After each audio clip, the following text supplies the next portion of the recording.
நான் இந்த மேடையில் இருந்து கொண்டு திரளாக வந்திருக்கின்ற ஏறத்தாழ 1.5 லட்சம் BLA 2 BLCக்களை இங்கிருந்து பார்க்கிறேன்.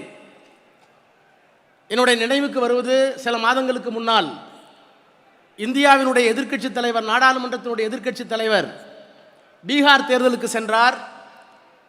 வாக்கு திருடர்களே, ஜனநாயகத்தை வாழ விடுங்கள் என்று தெருவிலே இறங்கி போராடினார்.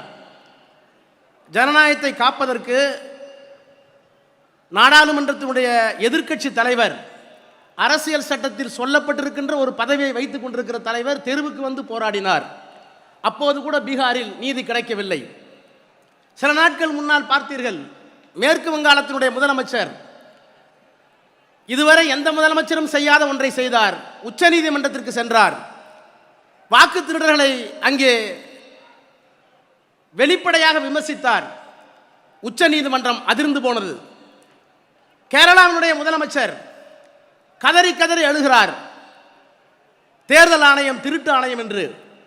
நாமும் ஒப்புக்கொள்கிறோம், தேர்தல் ஆணையம் திருட்டு ஆணையம் என்று. ஆனால் தமிழ்நாட்டில் கூச்சல் இல்லை, குழப்பம் இல்லை. திருடர்கள் இருக்கிறார்கள், ஆனால் திருடாமல் பார்த்துக் கொள்கிற ஒரு தலைவனை தமிழ்நாடு தான் பெற்றிருக்கிறது. அதனால் இத்தனை கூட்டம். அவருக்கு இந்த பெருமை கிடைப்பதற்கு காரணம் என்ன? முரசொலியில் எழுதினார்,